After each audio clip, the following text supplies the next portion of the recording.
Good morning, welcome to CATEX TV. My name is Frank Fortunato. Today is Wednesday, May 8th, 2013. May 8th is Victory in Europe Day in 1945.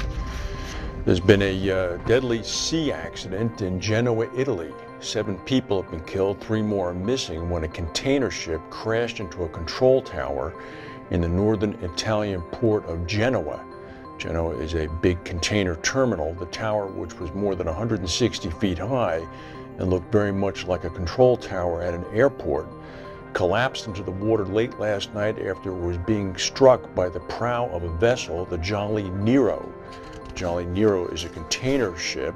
It's 781 feet long and has a gross tonnage of about 41,000 tons. It's owned by a local operator called Ignazio Messina and Company. The accident happened as the staff at the control tower were changing shifts. There were 13 people in the tower when it was struck. It occurred a little bit after 11 p.m. local time. Investigations are focusing on a malfunction of the ship's engine or a steering mechanism problem. The crash is the most serious maritime accident in Italy since the January 2012 capsizing of the Costa Concordia, which killed 32 people. There's big news on that diamond heist in February, which had occurred at the Brussels airport.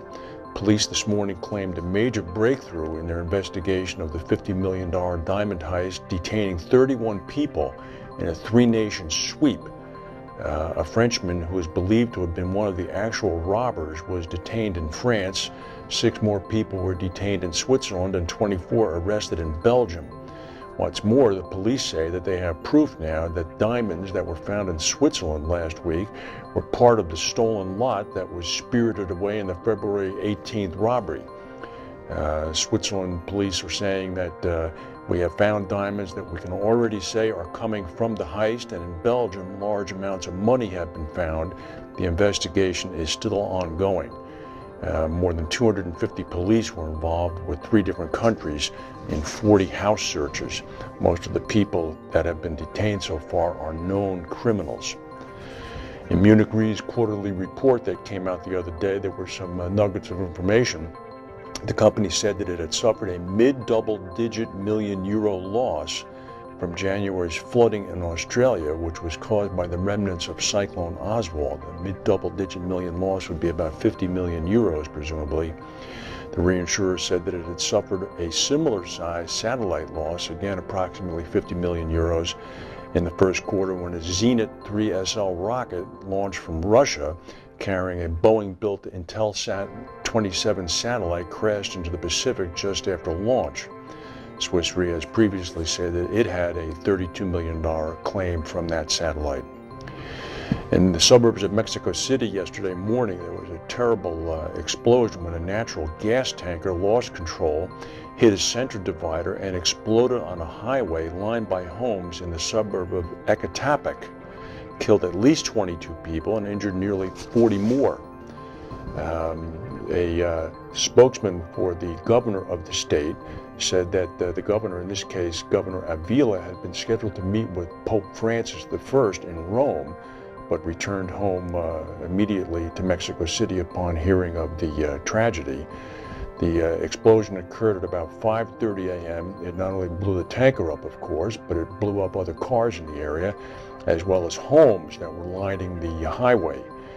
A huge piece of the truck's gas tank was blown about 250 feet by the blast, landing on top the wall of a house. A number of pigs, goats, and other farm animals that were kept on patios of homes were also incinerated. The truck belonged to a company called Termogas.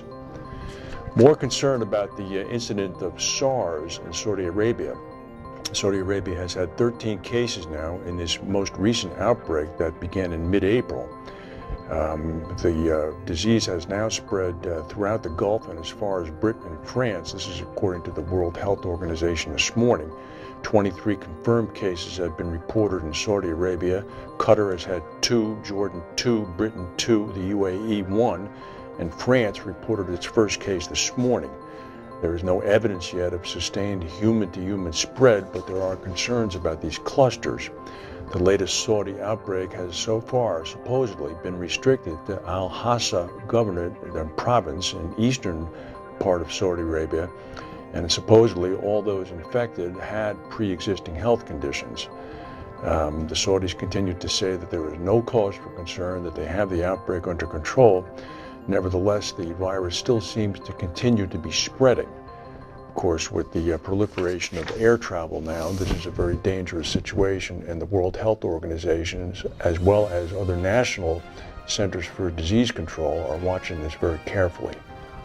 That's the news for today. If we have any breaking news, we'll come back and tell you. Thank you for watching, and we'll see you tomorrow.